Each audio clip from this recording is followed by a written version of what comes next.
Hi, good afternoon, good evening, everyone.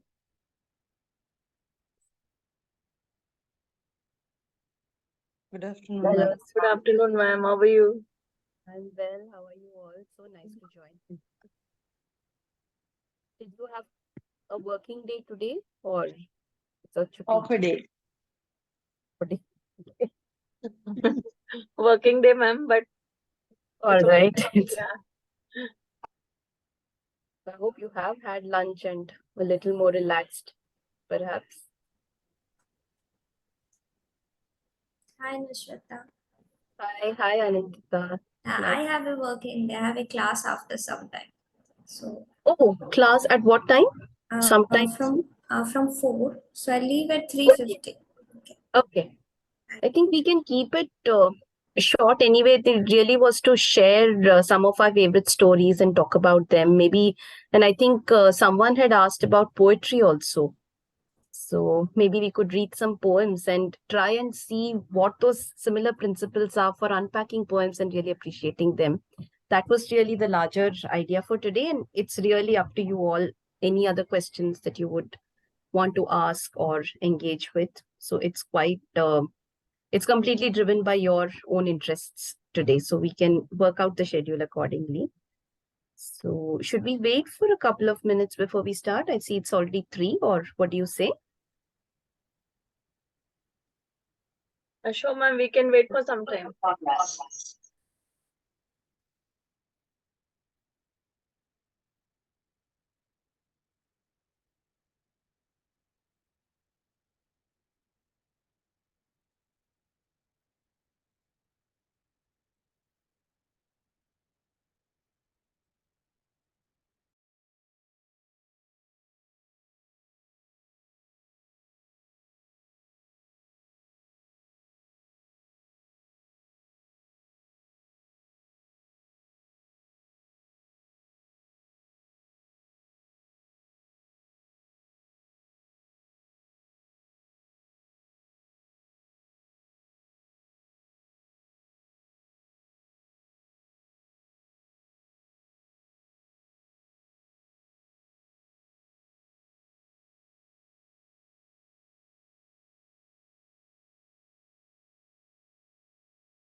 Okay, maybe we can start, and if anyone else is coming in, they can join in as we proceed.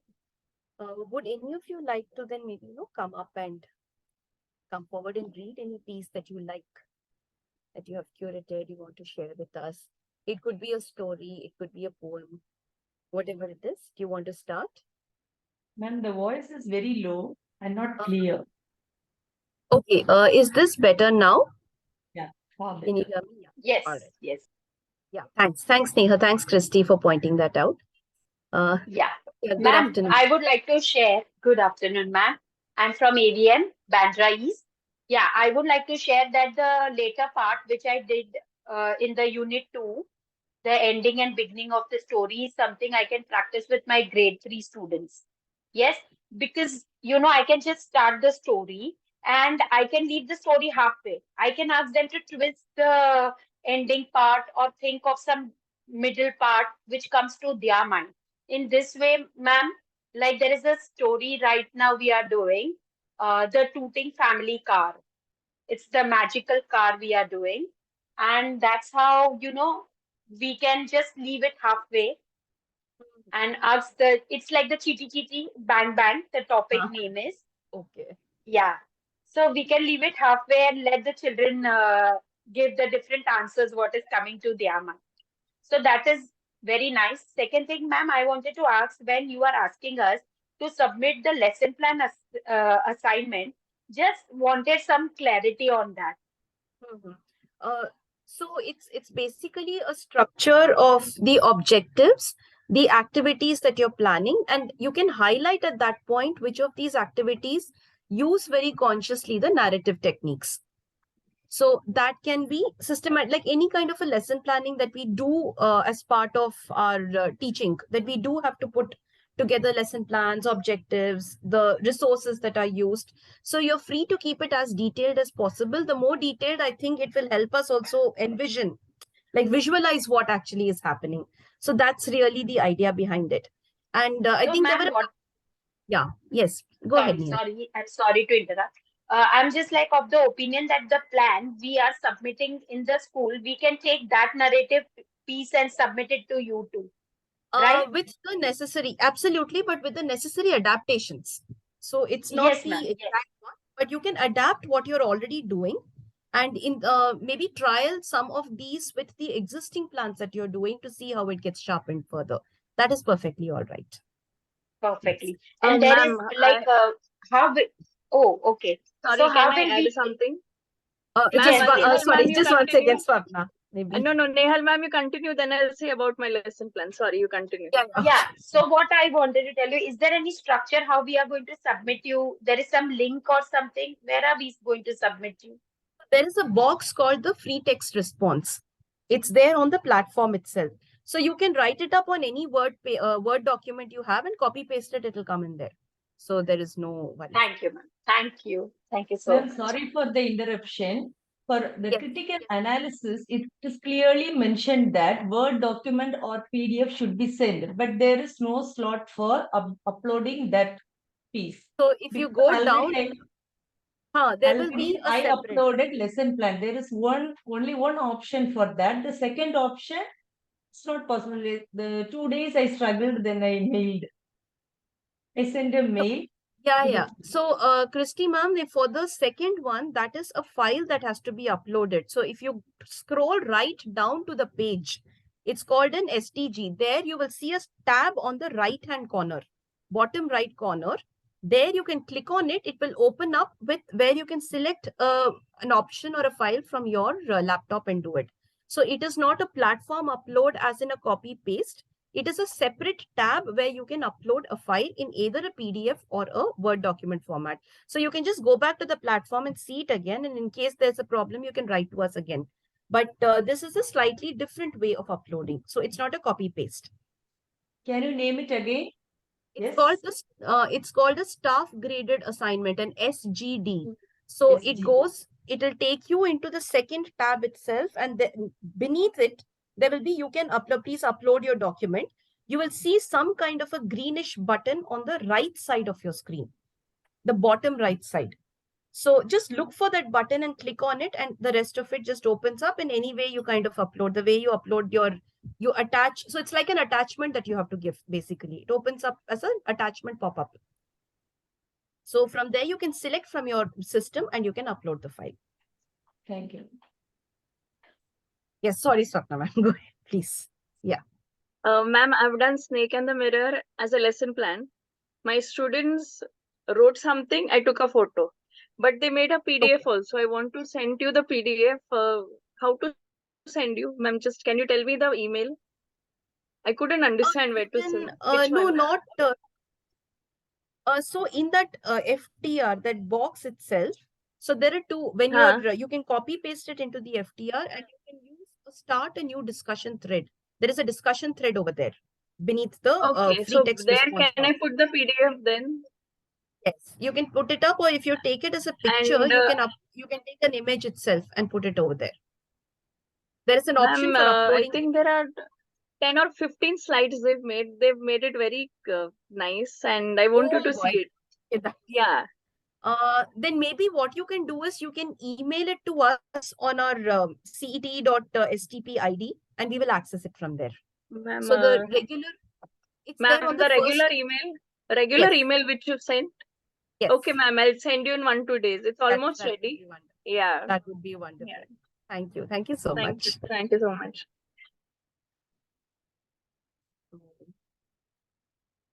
Okay, so just wondering, would any of you want to read out any particular story or a passage that you particularly like or that you find interesting? Yeah, I need a clarification. Say, for example, take the story Kabuliwala. Here, being a teacher, how do you start the day or start the period, or how you start narrating the story? What the activity is, just as a teacher, how you start the session. Any story, any short story you can take, because the stories are all very interesting. We enjoyed all the short stories. Take any one story and tell me what sort of atmosphere you will have being a teacher. You may start with an There is activity. one of the things. See, one of the things about the post methods is that there is no prescriptive formula for this. There are a set of strategies. Ideally, your understanding of the classroom would drive the kinds of choices that you would make in how you want to teach a story. So typically, if I'm taking a constructivist method, then I may want to invite students' responses to a particular story.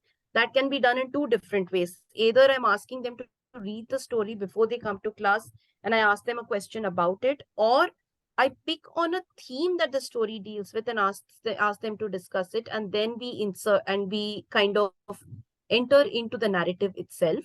So for that, the teacher's own role will have to be more of a facilitator, someone who's guiding the discussions or who's channeling them along a path that will help them understand, say, the idea that is behind Kabuliwala, of whatever that particular theme is that that story deals with. That could be one strategy. Some of us may just want, I mean, we may have a group of students who enjoy listening to stories. So read alouds could be a wonderful way in which you are helping students, enact the story out to them by just using your voice, by presenting, by moving around.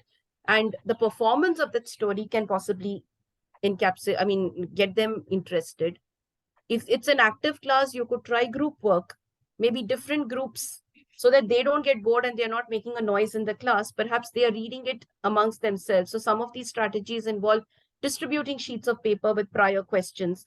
So I don't really know whether all of us can have a single answer to this.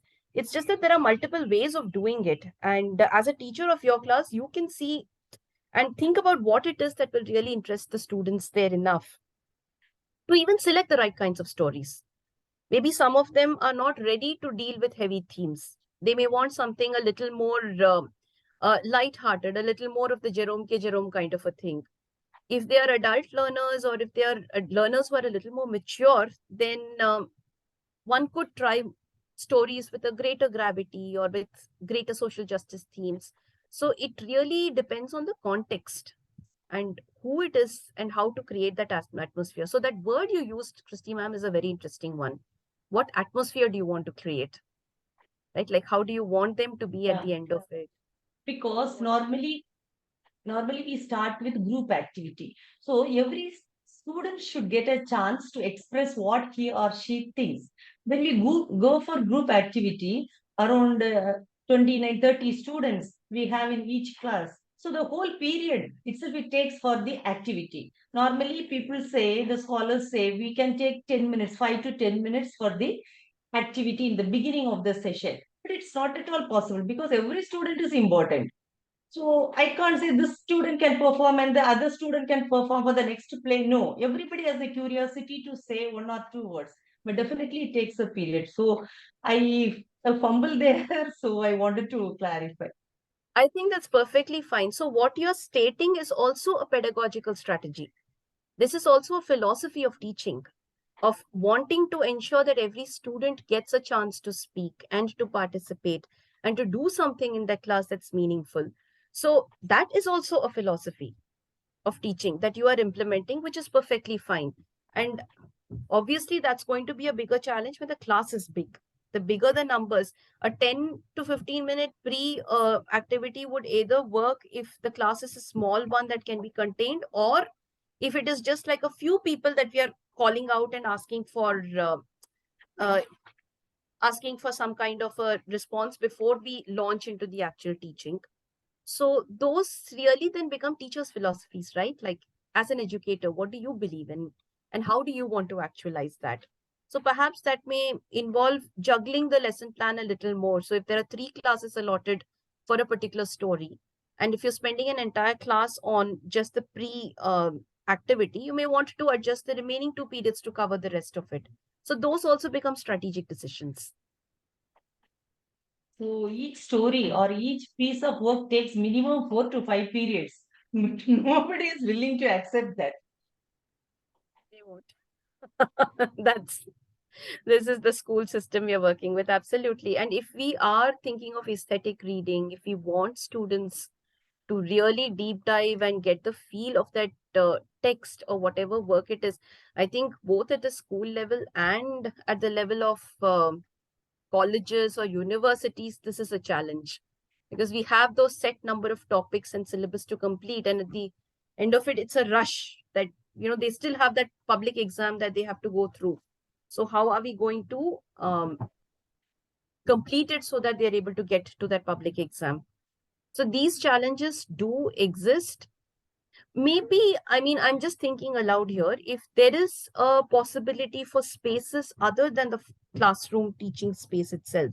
So maybe there is a library period, or there is a cultural or a CCA or a free period where the students are just hanging around doing nothing. It's not a formal kind of an activity that's being planned during those times. Perhaps some amount of these creative explorations or aesthetic explorations can be shifted there. So maybe you're just going back there and pulling in more of these literary resources to engage with them and reading aesthetically for meaning, for creating something. So it's an add-on to those formal spaces where your syllabus is getting done. And we do try as far as possible to keep that interactivity alive there. But this becomes a supplement, and we do try and explore more of these options and ways of reading literature in those alternate spaces as well. I don't know if your school allows for that kind of a space, but if it does, then maybe it could be divided and structured in that sense, perhaps. I would just like to add over here. In my school, we have the session plans. We have session plans that are we plan it for the entire year. So like each session is for 70 minutes. We have block periods generally for all subjects. So when we're starting or introducing a story or a poem, we basically start with an analyzing and application question. Like you said, it's like a theme based. So we ask this question to each child. Doing so, each and every child gets an opportunity to answer, and and somewhere it triggers that thought in their mind. Okay, what am I expecting, or what am I going to experience in the lesson that's going to come? So this has really worked out well for us. And another thing that I was trying to do, I've not yet tried, was like, I wanted to make a worksheet with a little story, and then I would ask them to pick up a title for that story. What is the plot? Who are the characters? And doing things like that. So this is my plan for next week. I'm not sure how far I'll be successful. Right now, I'm teaching 4th graders, and it's really a challenge. Whenever we tell them to write a story, though we give them hints, they tend to copy the hints, and they are not able to create anything on their own. So at least, if I give them a story and ask them to identify the describing words, or what are the words that are used to describe the setting or the character, maybe that ways, they will be able to learn a couple of new vocabulary words and be able to implement in their stories. So I want to try this. I don't know how far it's going to work out. I'm just thinking aloud, ma'am. Have you used pictures perhaps? Yes, ma'am. When we give Images? the stories, yeah, we give a picture, and then we give hints also, like, so almost around 40 to 50 words, clues are given. All they have to do is to put the story together. I don't know if it is because of the COVID or the demographic, reasons, but like I've seen them really, really struggle. There are very few children in the class of 26 or 27 that who can really write well. The picture is there. Even like sometimes we give them sequencing of things and all that, but still it has not been up to that level.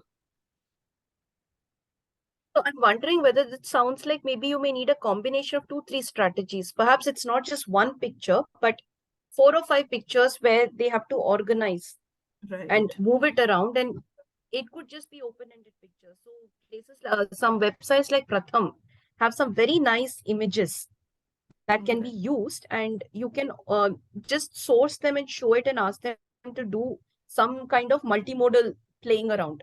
So that is one part, but maybe they can work in groups of maybe 3 or 4. And each Yeah, group this we does have its not tried. This we have not tried. I think this is also a good strategy that would work out well. I'll try what we are these. then doing. And ma'am, when you're making the group, maybe you can try and make a group where there are, 2 students Hots, who are yeah, a little hots, more lots. proficient about Yeah, Yes. So it's a strategically made group. And perhaps at the level of writing the story, they could take recourse to their own mother tongue or their home language. And it right. becomes bilingual. And then the second stage is a translation.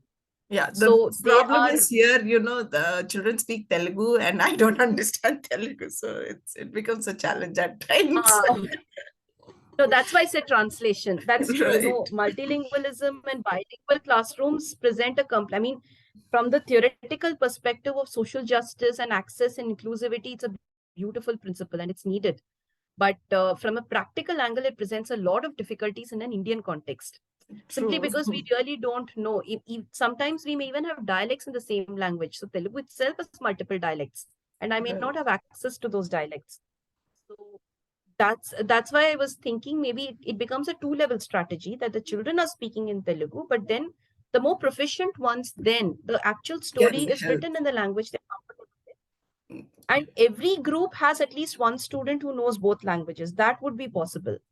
True. And then the translation happens and you're helping with the translation. So I think it in a way validates the idea that it's not the grammar as much as an idea or the creativity that matters. And you can move in terms of creations and storytelling that can be language independent. So from there, the accuracy comes later, perhaps. So we're just Right. flipping And the order.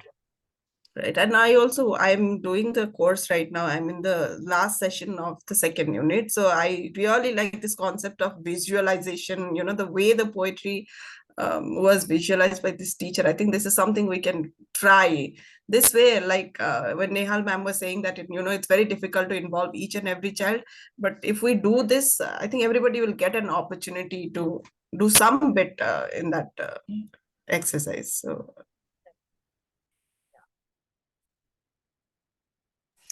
and I had a question, ma'am. By 15th, we have to finish everything. I'm like really struggling to meet the deadlines. Yes, I think we've already, Shreyashi, that's the extended deadline, right? 15th. Yeah. Okay, I'll try. But if there is some really emergency, maybe you could write to us, ma'am, and we can see if something can be done. What we can, but do try and finish. Yeah, definitely. Yeah, the school is closing for Our the only Shreya. concern is that. And I'm working even Right. tomorrow, Sunday. We have a field trip, and then there's no holiday. I mean, we empathize. It's just that we also sort of had to extend the opening dates for the course. So the 6-week course has already been extended, and from the TIS perspective, there are some other of those timelines that we will need to be a little more cognizant of. So that was the only reason, but to try and see how Sure, I will much. definitely try. Thank you.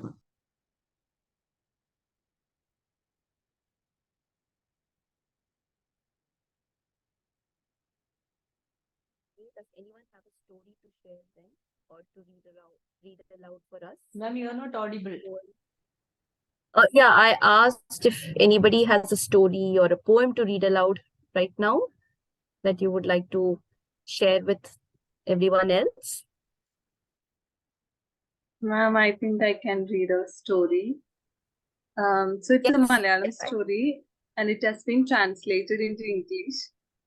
So I'll just read out that. I think you will like it probably.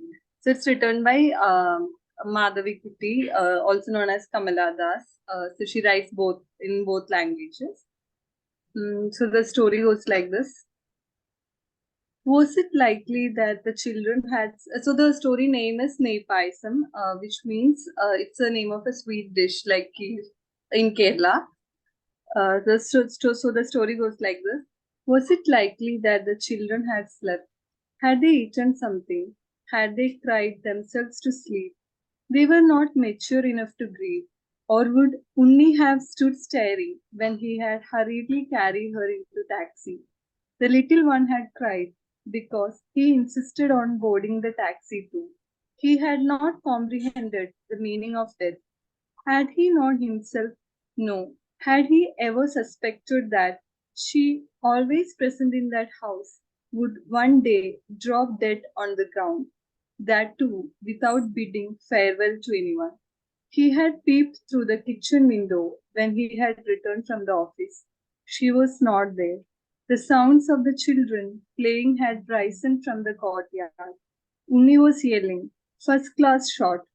He had opened the front door with his key. Then he had caught sight of her. She was lying sideways, with her mouth slightly open. He had assumed that she had fallen unconscious due to dizziness, but the doctor had given the verdict at the hospital: heart attack. She has been dead the past 1 hour or so. A deluge of emotions had engulfed him. He had felt unreasonably angry at her. How could she have just left like that, leaving all the responsibilities on his shoulders? Who would give bath to the kids now? Who would make them snacks? Who would take care of them when they fell sick? My wife is dead, he had murmured to himself. Because of the unexpected demise of my wife due to heart attack today, I request for 2 days leave. What a fine leave application that would be. It was not stating that his wife was sick. Instead, it said that she was dead. Perhaps his boss might call him to his cabin. My deepest condolences, he might say. His condolences indeed. He had never known her. Her hair that curled at the tips, her tremulous smile, the soft gait, the boss had known nothing. Those were his losses, his alone. When the door opened, the youngest child came scambling to him. Amma has not returned, he chirped. How was it possible that they had forgotten everything so soon? Did he expect the body carried into the taxi to return by itself? He walked towards the kitchen, holding his son's tiny hand. Unni, he called. Unni got up from the cot and went. Balance leapt off. Did you all eat anything? No. He removed the lids from the vessels kept on the kitchen ledge. The food that she had prepared for them: chapati, rice, potato curry, uperi, curd, and then nei payasam that she made occasionally for the kids inside a crystal bowl. Food that has been touched by death. No, they should not eat that. I shall make some upma. These have grown cold, he said. Acha, Unni spoke. When is Amma going to come back? Has she not recovered yet? May the truth have the patience to wait for a day at least. He brooded deep. What would be the purpose in hurting the child that night? Amma will come, he replied. He washed 2 bowls and kept them on the ground. Let Balan sleep. Do not wake him up, he said. Acha, nei payasam, the younger said, and dipped his forefinger into the bowl. He sat down heavily on the wooden block that his wife had used. Unni, can you serve? Achin is feeling unwell, a headache. Let them have the food prepared by their mother. They would never be able to eat that again. The children started eating the pies. He sat dumbstruck, staring at that scene. After a while, he queried, Don't you want rice, Umi? No, the payasam will do. It is very delicious. The youngest child smiled. Yes, Amma made yummy nei payasam. He got up swiftly and hurried to the bathroom. He wanted to hide his tears from them.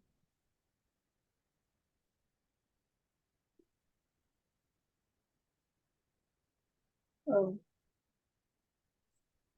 it's over. Yeah, no, I know I had thanks, but It was Okay. very such a touching.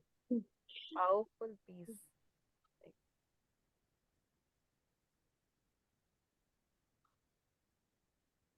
Christy, you wanted to say something?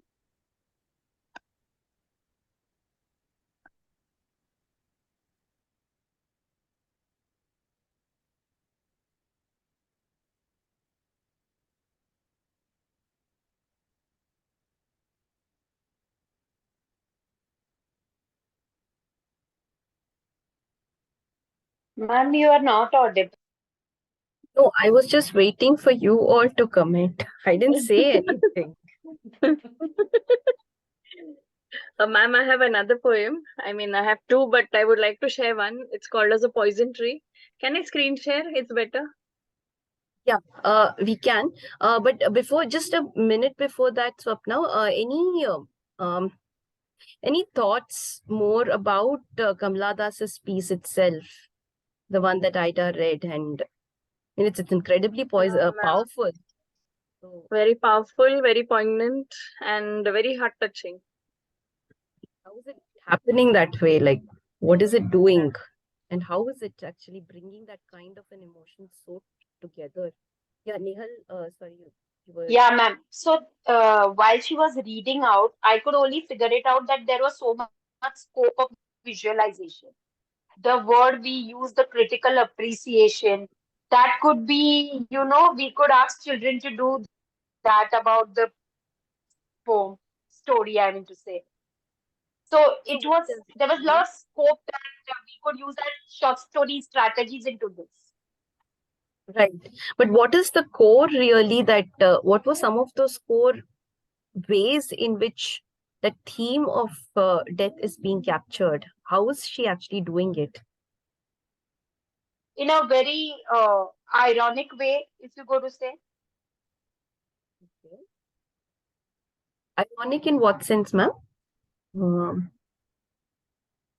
Like, Ma'am, through the metaphors also, there were powerful metaphors of what was prepared, paisam and all. Through the food, yeah, the the food imagery was actually. there. Yes. Imagery, the symbolism, and extended metaphors also. Lots of things were there, which we kept on thinking that she's there somewhere, but she's not really there. The comparison was there.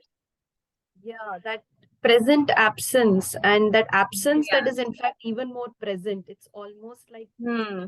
play on those paradoxes and what death actually means. Like you're there for a Hmm. minute, never. Like I don't know which was there any particular part that really caught you all and really spoke or had a very powerful impact on any part of that piece? The food prepared, and the narrator saying that the children won't be able to eat that thing again, the paisam. That Yeah, was heart touch. I think that was. I don't think we have actually think of. Hmm. We know it, but we don't generally express Hmm. loss of a person in such a way that that particular taste and that specific flavor, that maa ka khana, maa ke haath ka khana, or whatever, that's the identity also of the individual, and we are never going to get it anymore. I think that was the one that caught. That was very touching too towards the end. That yes, this is the paisam, and the children not understanding it. Anything else, any other part of the story that the rest of you were able to identify with or even resonate with? Beyond all literary devices, it's all about life. It is all about my mother. Every day I see my mother when now she's no more. So I don't know how to fill that vacuum. I am a motherless daughter now. So it's all about life. It is all about my feelings, my solitude. I am without my mother. The reality. That's what all powerful literature actually does, doesn't it? It talks about life and of all those things that are actually so important to us. It's not politics, it's not like these big things and major political elections or whatever. It's really about those core human relationships that matter so much. Life, of death, of living, love, affection, the different ways in which it gets presented. Yeah, Swapna ma'am, do you want to go next? Ma'am, I have two poems, but they are very thought provoking. They are from the Bishop School, ICSE. So, do you want me to read one or two? Maybe we could do one, and if someone else wants to come in later, Yeah. we can try that. So, this one is called as a poison tree. Ma'am, I'll do screen share. Yeah, just let me see if you, I think you should have. Yeah, ma'am, got it. Yeah? Yeah.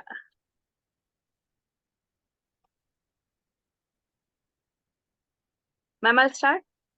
Yes, yes, please do. Yeah. A Poison Tree by William Blake. I was angry with my friend. I told my wrath did end. I was angry with my foe. I told it not, my wrath did grow. And I watered it in fears. Night and morning with my tears. I sunned it with smiles, with soft deceitful wiles. And it grew both day and night, till it bore an apple bright. And my foe beheld it shine, and he knew that it was mine. And into my garden stole, when the night had wheeled the pole. And in the morning glad I see my foe outstretched beneath the tree. Thank you.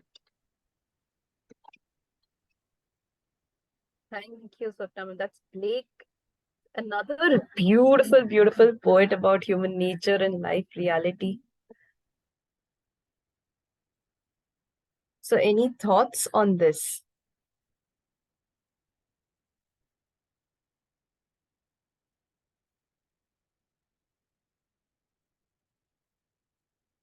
How does this work? In fact, now we've moved into poetry itself as a genre, but I'm just wondering whether you all feel that there is something comparable about the story that Ida read and the poem that Swapna has just read out in terms of a structure and certain principles itself.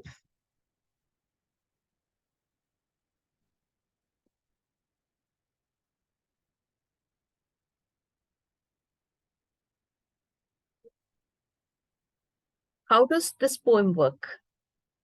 I mean, is it a narrative? Is it a story? Or is it something else?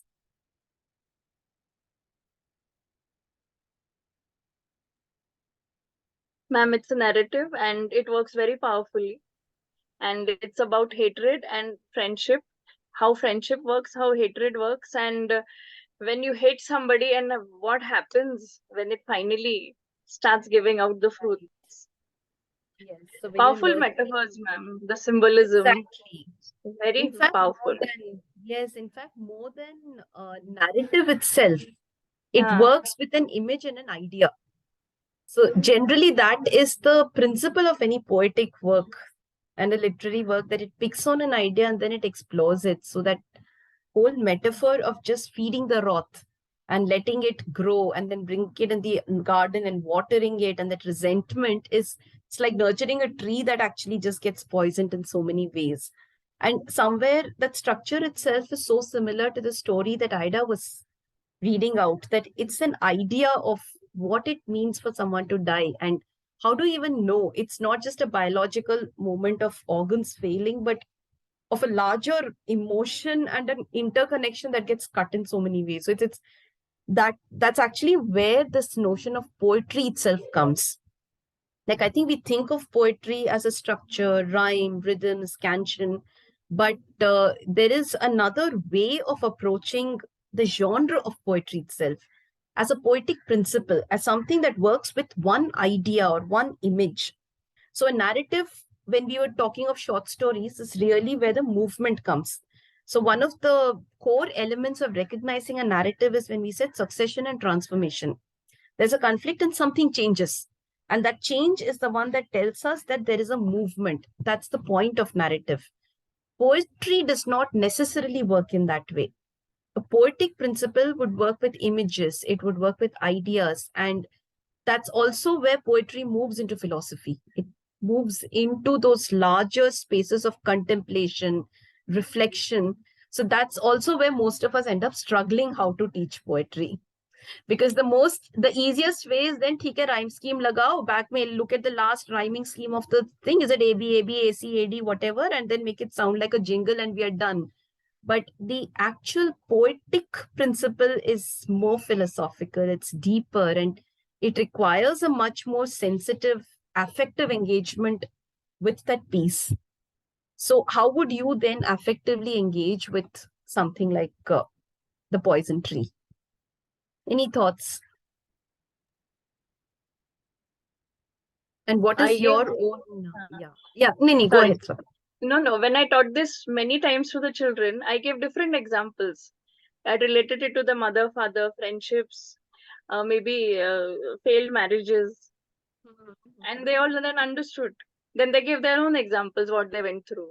The very powerful metaphors. And some people would just say, there were 2, 3 students, and they would just tell about the student in front of them.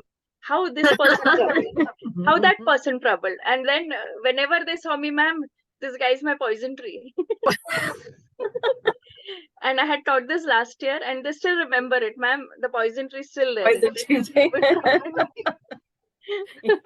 Those are some things you never want them to think about, but they would. Yeah.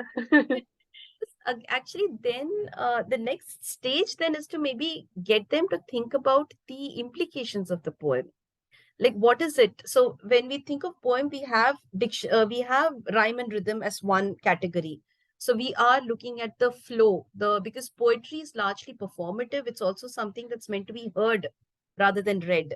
So you're really listening to the cadences and the stress and the unstress and the way people speak. So that's one performative aspect. Then there is the imagery behind it. So it works with some visualization, and through the visualization to structure the meaning. So that happens. And the third element of it is this idea of diction and syntax. So diction and syntax basically means the choice of words, but when I choose words as a poet, I will have a message to convey. Rarely anyone writes a poem for their own. I mean, for like, I'm just putting a set of words together. And if you do it, then it's going to be a bad poem. The intent behind writing it is really the messaging or the commentary that the poem has. So when I'm reading it, the question is, what is it that the poem is trying to convey? So is it in support of the poison tree? Is it negating it? Is it trying to make a commentary on what wrath means and how relationships flow, how they grow into poisonous substances? So the larger question that we also try to ask through poems is, what is the stand that the poem, not the poet, we can never know what the poet is saying except partly through the poem, but what point or the stand is that particular piece of work taking with respect to the theme? Does it endorse it? Does it problematize it? Does it explore ways in which it expands? So these really then become the next stepping point when we are thinking of critical thinking through the poems, or critical thinking through literature. That we are reading stories, we are reading poetic works, we are reading prosaic works. In a prose or in an essay, it's very clear what is happening. If it's an argument, we know very categorically what it is that that particular individual is trying to say, or the writer is trying to say through the work. But in poetry, when there is symbolism, it works with layers and with more different kinds of meanings. So then my question really would be, how do I unpack these meanings, and how do I understand where that particular poet is coming from, and what is the message or the commentary that that particular work is making about the theme that it has chosen to write and speak about. So that's where, when the child comes back and says he's a poison tree, we may just want to step back and think, "Theek hai, bacha, good that you figured out what a poison tree is. Now can we take the next step? Is the poet, for instance, endorsing the practice of a poison tree, or is it a cautionary element on how human nature is working and the poet's reflection on human nature?" So these then become the next stage for getting us to start thinking around it. But yeah, what about Srijana, Gurpreet ma'am, Christy, Anindita? Ujma, it's been a while since you've said anything. How are you? Any other ideas or thoughts that come to your mind? Yeah, may I say something? So, as you were also saying, when we teach something like the poison tree poem, we need to really ask the children to explore the reason why the poem has been written. So once we have talked about this is what it represents, then probably we should also ask the children to think about the value of resentment. That how we are, nurturing the poison within by thinking and thinking and thinking and making it big. And how can how can we peel away the layers of resentment so that the core could be reached, and then work on such a manner that the children understand how something like this has worked in their life, and what could they have done so that the tree could not have nurtured into a poison tree.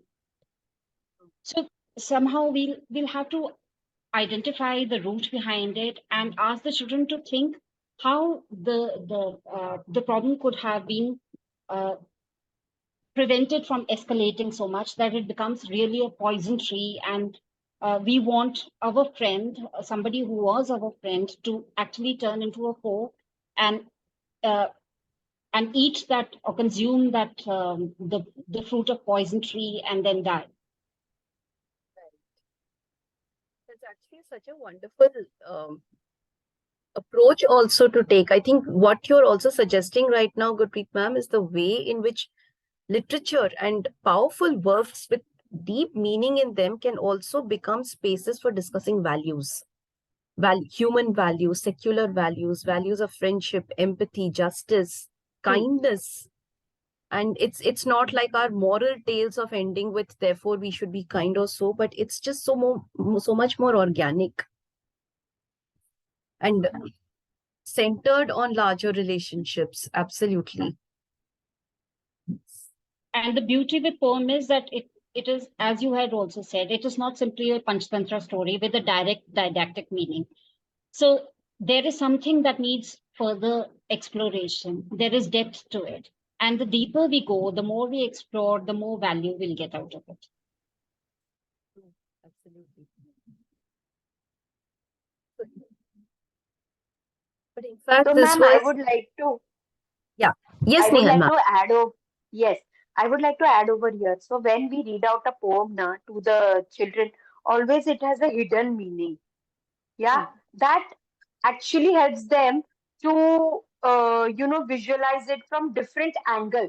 Because the poem, what means to me, might not mean the same thing to the other person in the class. Correct. Yes. So this is Absolutely. how poem is something really when like I will just give the example of the poem The Lemon Tree. Yes, which we read. It was like so meaningful and touchy. See, I could actually relate it to something else. When I told my friend to read it, she could relate it to something else. So each one had a memory to share with that poem. Yes. It's actually a very sweet song too, because I remember another friend of mine who kind of listened to that song and then came back and said, "But what is wrong with the lemon tree? I like lemon ka achar, and the lemon tree gives me lemon ka achar. So what is wrong with it being so pretty and it's flowered, but the fruit is impossible to eat? It is possible to eat. We can pickle it and eat it, and it really enhances the flavor." Like, all right, fine, got it. You've made your point, but it's that would be perspectives to the poem too. But then even within the perspective, in the scope of that poem, it's about these appearances versus reality kind of a question that is really the deeper idea that a lemon tree, a song of that kind is trying to play around with. That there is this lemon tree, it's so pretty, the flowers are so sweet, but the fruit of the lemon is impossible to eat. But then there's something out there and then something within, and there is a gap over there. So that then becomes the scope of what the particular imagery is trying to state and indicate. Definitely. So in fact, I just wanted to share one poem here with you all, which it's again something that I really enjoy and like very much. Also works. Is my screen visible? Yes, Can you ma'am. see? Yeah. Okay. So this is a poem called Caged Bird, and it's by Maya Angelou, the Afro-American poet. She's also someone who is a performer, a dancer, and a human rights activist, a very powerful, dynamic lady. So it goes, a free bird leaps on the back of the wind and floats downstream till the current ends and dips its wings in the orange sun rays and dares to claim the sky. But a bird that stalks down his narrow cage can seldom see through his bars of rage. His wings are clipped and his feet are tied, so he opens his throat to sing. The caged bird sings with the fearful trill of things unknown but longed for still, and his tune is heard on the distant hill, for the caged bird sings of freedom. The free bird thinks of another breeze, and the trade winds soft through the sighing trees, and the fat worms waiting on a dawn-bright lawn, and he names the sky his own. But a caged bird stands on the grave of dreams. His shadow shouts on a nightmare scream, and his wings are clipped and his feet are tied, so he opens his throat to sing. The caged bird sings with the fearful trill of things unknown but longed for still, and his tune is heard on the distant hill, for this caged bird sings of freedom.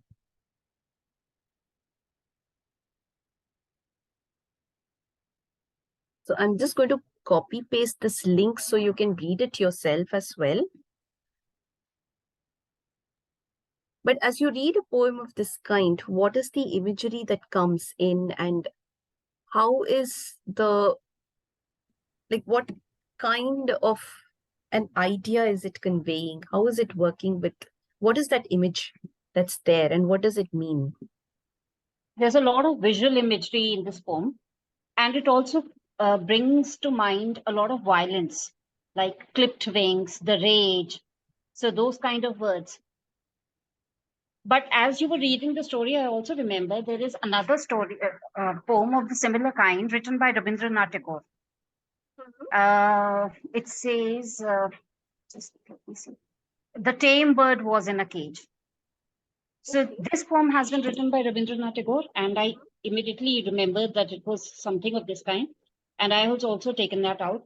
So similar to this itself, it talks about freedom and the love for freedom for a bird, and so all those things. So then what would be, if we have to think of, say, the diction?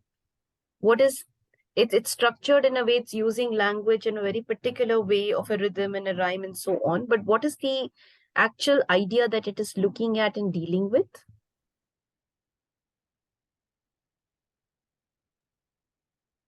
Ma'am, it's about African American freedom. It's a struggle of freedom, and there are powerful metaphors about being in a cage and being free.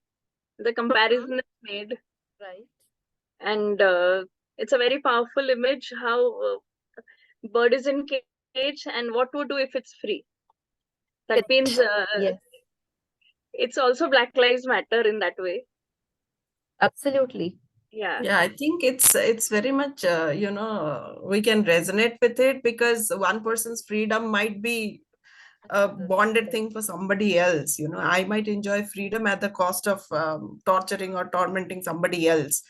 So and it could also be a longing, because I'm in a cage. I want that kind of a freedom, and I want to go out and do things and stuff like that. That is what I understood from the poem. Right. But in fact, that's something that you've just pointed out about what it means to go out and do it. Some of the ways in which that freedom is being Is it described. about slavery? I think it's her struggle also as a person, because she did go through a lot of things being an African woman, and yeah. It's so in fact, I'm just wondering, suppose we had not looked at the name of the poet, Maya Angelou, what would our interpretations have been? Perhaps I should not have told you that at the beginning. Because right now it seems like we are already sort of thinking in terms of Afro-American freedom, which is actually true. It's not really it's not it's not an over interpretation. There is a lot in terms of what the caged bird stands for, in terms of its metaphor as being constricted, not having the freedom. And for instance, the entitlement, the free bird claims the skies of its as its own, whereas for the caged bird there is no such scope. There are those bars of rage, and it stalks in its narrow cage with its bars of rage. There's this pent up energy it can't do anything about. I'm also wondering though how these contrasts are actually commenting on the idea of freedom itself and I how think we if we did not know about the poet, I would relate it to being a woman, because these are the things that, women basically face. It shows that differentiation between an educated woman and a person who is like bound within the four walls of the house and all of that. For me, it would also convey that kind of a meaning. One more comparison I would do when I'm teaching history is I would take free and cage bird. Example, free birds are free Indians and cage birds are we under the British rule. Similar, if you couldn't have told about Maya Angelou and all. Right. So, Yeah, it ma'am, also even it for talks me, about. Sorry, continue. Cage yeah. So, bird ma'am, from even young. if I would have not known that this person has written the poem, I would think it's narrating, like it's reciting a story about a cage bird, the struggle that the bird goes when it is in the cage, right? As we know, the bird who, Aunt Ruby's story was there. She had caged that parrot, and Right. then when it was allowed to fly off, parakeet, right? And it was allowed to fly. What was the feeling, right? Spreading your wings. Right. Yeah, cage bird always longs for its freedom, its emancipation. It doesn't know how to go beyond it. Its only dream is emancipation. But the free bird has a list of things to do. It's always free and Correct. enjoying nature, and it has beautiful things in life to admire and do. But cage bird is all about emancipation. Yes. Now, so then the question also is whether emancipation should come at the cost of another group. And how is that free bird actually emancipated? And is there something about taking everyone along that's also part of responsibility of living together, of understanding? And then, but sorry, before that, Ujma, you had unmuted to say something.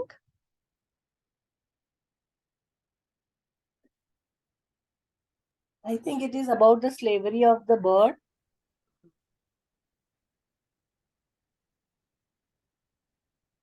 Yeah, please go on. Who is in the cage for a long time.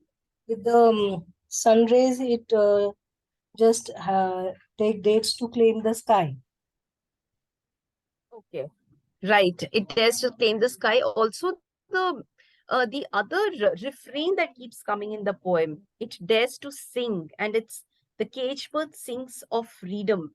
So there's also that kind of a dichotomy. In fact, the paradox that Yeah, it is it actually sings with a fearful thrill also. yes, exactly. It Ma'am, we sings with also have the motifs and the symbols which we can compare in this. precisely. Very But powerful what motifs. And what is the tension over there then? That it is the voice that we actually need to listen to in a way, a voice that carries over the hills is that of the cage bird that sings of freedom because it is not free. It knows what freedom means. Yes. Whereas the free bird is actually out there dipping its wings in rainbow colors and moving around and doing what it has to do, realizing that not even realizing that it is emancipated. There is an entitlement that is there to its freedom, which the caged bird values because it doesn't have it. And therefore, there is a more poignant, powerful truth in the way the art it creates in the song speaks about what freedom means. Yeah, and it also says that it is standing on the grave of the dreams.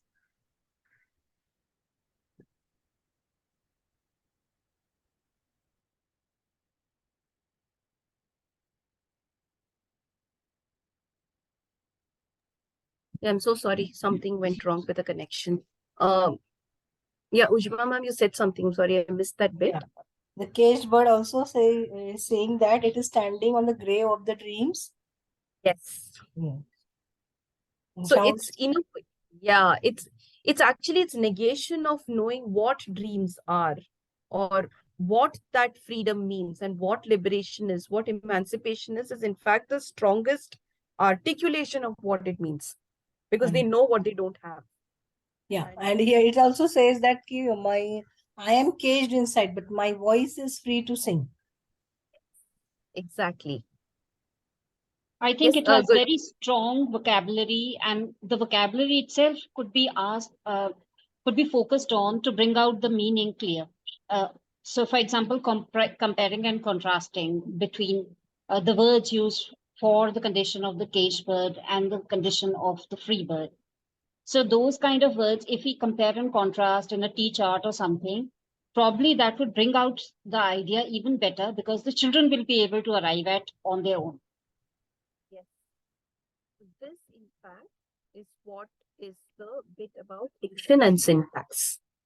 Like when the words and the poetry actually comes together, uses words in certain combination to construct that kind of a paradox. The close reading itself can lead us towards a greater understanding of it. And then, of course, there is imagery. And finally, there is our rhyme scheme and rhythm. So Ma'am, there's a these very are powerful personification also in this story. I mean, in this poem.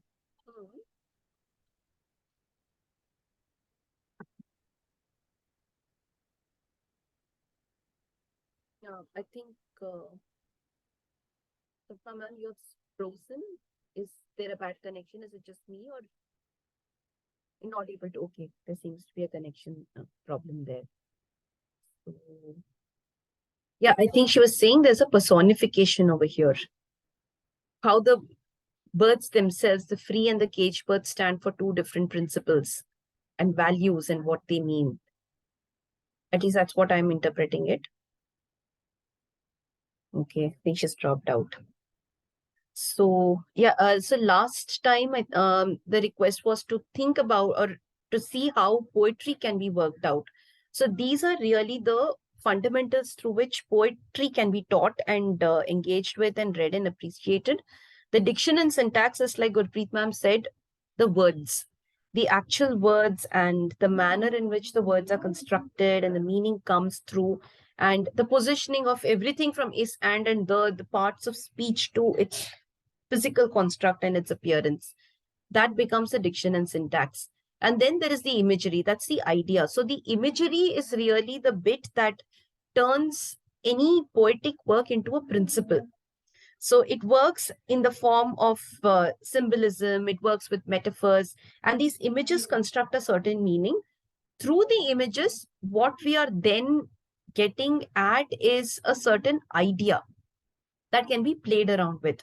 So when we say, for instance, that a prose is very poetic, what we are actually meaning is that there is a lot of imagery and extra symbolic representations and metaphors that is built into, say, a story, a narrative story, or a prosaic essayist piece, which makes it poetic. So that poesis principle comes from the imagery element.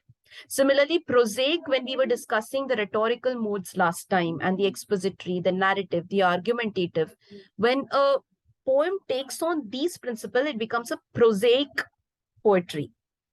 In which case, the imagery is less, but then the rhyme rhythm and the structure is more in terms of a narrative.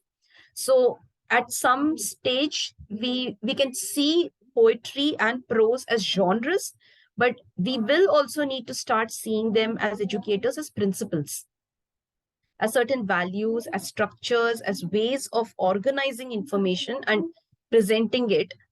When there is more of symbolism, it becomes poetic because it works with those additional metaphorical affective ways. And yeah, sorry.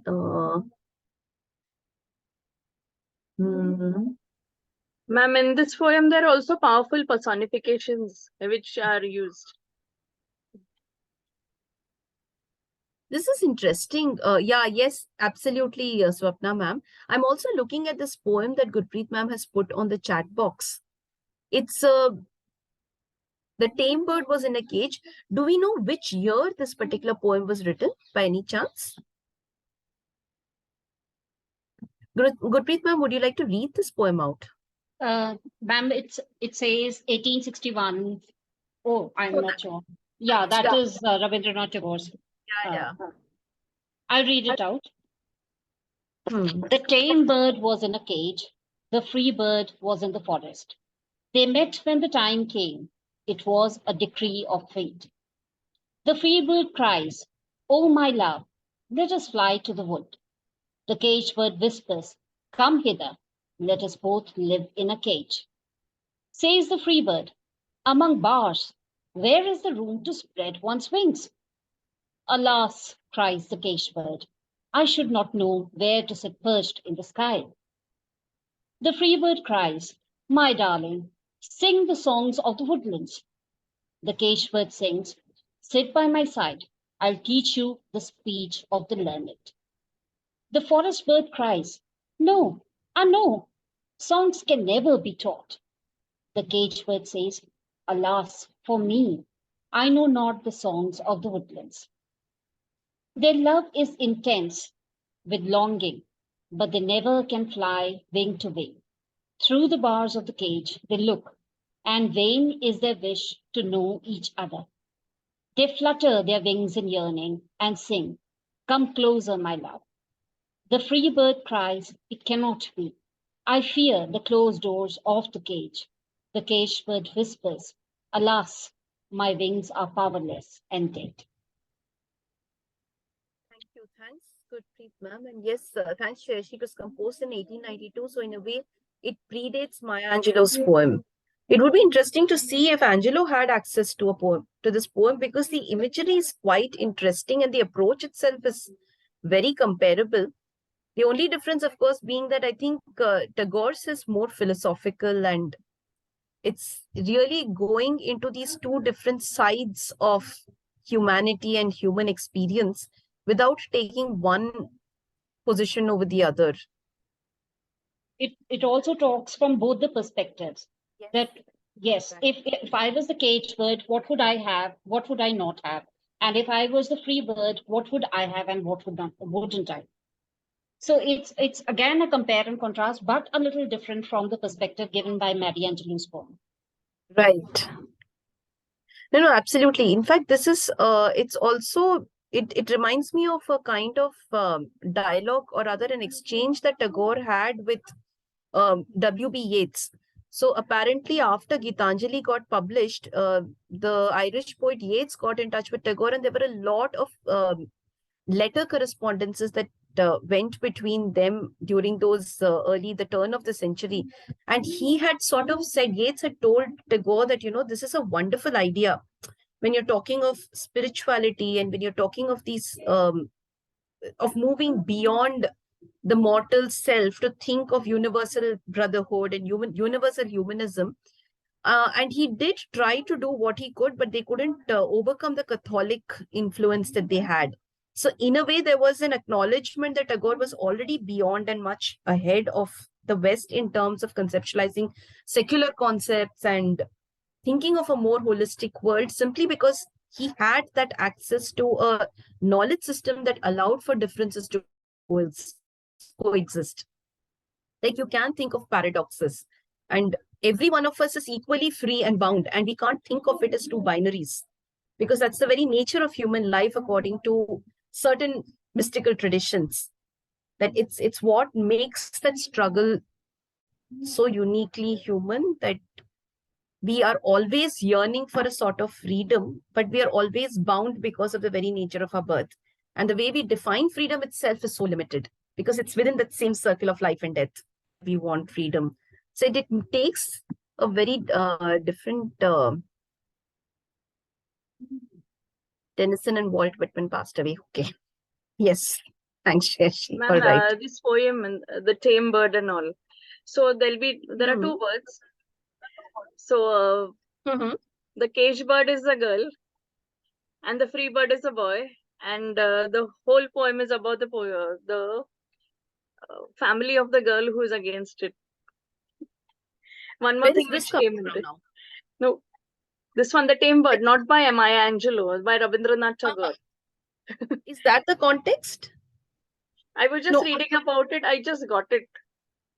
Oh, okay. Which website is that? It's from Prezi. Okay. Please be a little wary of them then. I mean, there can be interpretations to it. So, but, yeah.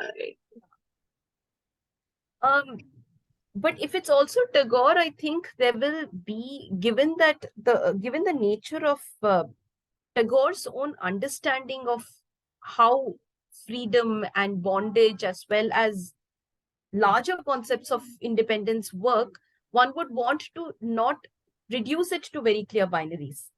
There is a certain grayness and ambiguity about both concepts when it comes to the free and the tame, and an ironicizing of taking one perspective to the other as well, that we may just want to be a little more cognizant of. Yeah, but It yes, could Gurpreet. also mean that there are two worlds or two systems of belief, like philosophical, the spiritual and the physical probably, and how they are unable to meet at a common ground, and they are struggling. And if we reach that common ground, probably we might attain that transcendence that we look at. And that act of transcendence is really a spiritual transcendence. It's a process, and there's never an end point to it. Even if you reach it, that's the spiritual process. You know that you can always fall back if you're not at it all the time. It's a continuous yearning in that way. But it's also interesting though, like, their love is intense. There is a longing. It's like one can't live without the other. It's very intricately connected to each other. And there it's almost metaphorical. If you're taking the entire thing as an imagery of a relationship between bondage and freedom, it does become quite philosophical. But thank you for sharing this. I think now I want to go back and Ma'am, I look have at. one more powerful poem. Yeah. Can I share one more? The Cold Within by James Patrick Kinney. Sure. It's a think we very can, and powerful also- poem, ma'am. It's just 2 minutes. Yeah, Yeah, absolutely. Yeah. if we can, ma'am. I don't want to No, overindulge not in at that. all. I mean, I'm just concerned for all of you. It's around 4:50, 4:12 now. So I think we can definitely take one more poem and then see how you feel. Yeah. Ma'am, 1 minute.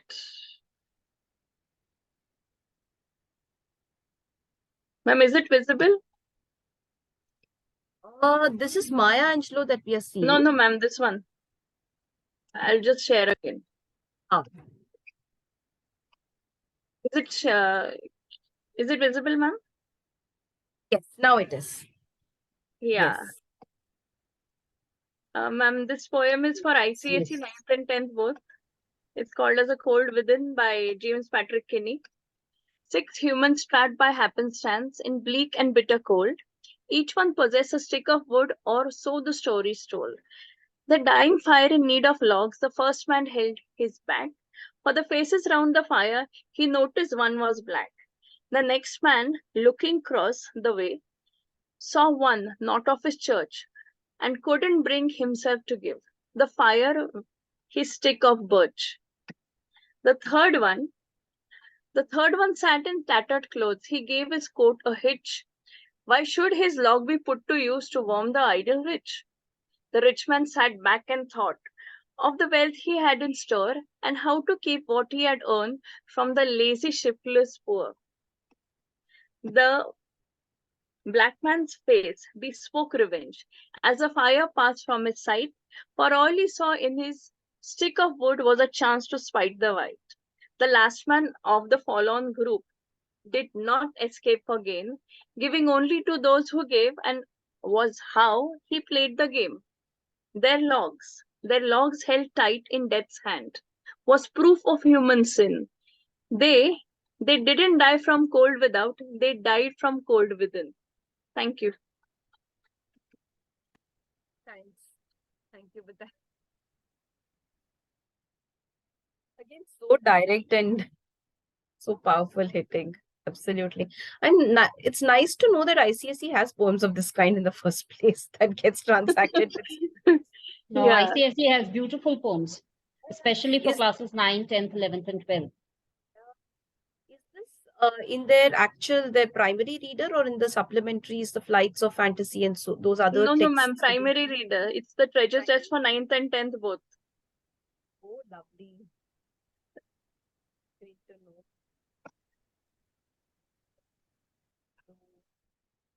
I think mostly I don't have anything much to say beyond this, except if you do have anything to share, or we can close. And in the meantime, any other questions that, yes, Ujma ma'am. Ma'am, just I wanted to ask regarding that assessment because due to some unavoidable circumstances, I have not completed all the course. Only 27% I have cleared it. So I'll be doing within these 2 days, everything. So regarding that assessment, I wanted to know okay, how to do it and where to submit and everything. In short, can you please tell me again? Yeah, so the basic components of whatever. Or it is in Unit 3? So Unit 3, there are two forms of assessment. One is to either create a lesson plan or modify an existing lesson plan you have using the principles of the course, teach it and write a report about it. That is uploadable on the platform. So there will be a small box called free text response where you can copy paste your response into it with a couple of photographs. The second assessment is a You're not critical. audible, ma'am. Your voice is breaking. Yeah, so there is a free text response. There's a box called free text FTR where you can copy paste. So you can write your reflections as a separate document and copy it onto it. That is one part of it. You'll also need to post a couple of pictures of whatever either lesson plans or materials or the activities you've conducted. So that is one of the assessments. The second assessment is a critical review of the Kabuliwala. So this will be an upload of a document that you have to do onto the platform, the way basically how you attach any kind of a document to an email. So if you go to the tab, the relevant tab over there on the platform, that is assignment 2, and you scroll down, there will be a little button or some kind of a box on the right corner, bottom corner, that you click in order to upload. So that can be uploaded either as a PDF file or as a Word document. So these are the two that will be needed to complete the course, apart from, of course, the other components. So as you're doing it, so that's already built into it, the quizzes and the rest, you just have to complete that. These two are the implementation aspects. Could I just quickly share my screen? Okay, and ma'am. Thank you so much. show? Or is it okay? Yeah, we would like to see. Thank you so much, Shreyasi. So I just take 2 minutes and just quickly show I can show you how my screen looks like. So if this is the course page. 1 second. Are you able to view my screen? Yes, Shreyasi, go ahead. Okay, so this is the course page. This is session 2. So under session 2, if you click on it, these are the separate units, right? So assessment 1 is this one, lesson planning and reflections. So if you go down here, you will find the option to type in, and this is the free text response that Nishevita ma'am is talking about. And then this is assignment 1, the lesson planning and reflections part. And this is the assignment 2, which is the interpretation of Kabuliwala. So to upload your assignment, you can see there is this tab here, right? It should be visible for everybody. Upload your assignment. So you just click on it. You should have the file in your desktop itself before you upload. So name it accordingly, your name underscore the course name. And then you choose the PDF file. Mind you, you can only upload one PDF file, right? So once you have uploaded it, you can't change it anymore. So be a little careful about that. So for example, I'm choosing this PDF and I'm clicking on open. So you can see it has been uploaded. So, but this is not the end. You have to click on submit for the file to reach us properly, right? So once you click on submit, it will show that file is uploaded and your assignment, the upload option will not come anymore, right?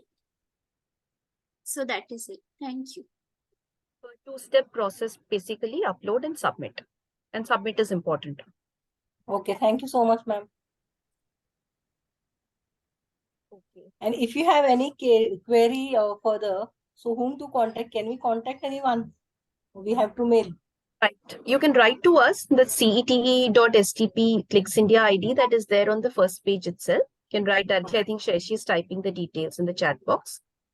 Or So, or you can just put up the, ct.stp@clicksindia.org, one of these two email IDs, and we can respond. So when if you have a very specific query with respect to EO6, please type it in the subject box. So like when you're typing the subject, something regarding EO6 teaching of literature, so that when we are looking through the emails, we do get a lot of emails, it will stand out. So it won't get missed, basically. So if you can just type the title of the course in your subject box and whatever query and then send the email, should not be a problem. So, ma'am, if I have to send you Okay, my ma'am. PDF of the students made, which ID should I send? You can send it to either of these, but please note that we cannot grade any assignments that come in a Clicks India ID. The assignments have to be uploaded onto the platform simply because the entire No, course ma'am, is... not assignment. The PDF of the No, PPT. that is okay. Yeah. You can send it to these IDs and you can just say EO6 artifacts. But I'm saying this for the benefit of any other thoughts also, like in case, I mean, please don't think that if you're not able to upload, you send it as an email. If you send it as an email, we will not be able to give you the grades. Simply because the platform requires that there has to be a submission against the name for it to even pop us. Because these are like assignments that we are going to manually grade. So for that pop-up has to come for us. If it doesn't show up against your name, the platform will not allow us to enter a grade. So please ensure that you are not sending us any assignments that are gradable on this ID. Whatever assignments have to be graded have to be uploaded onto the platform.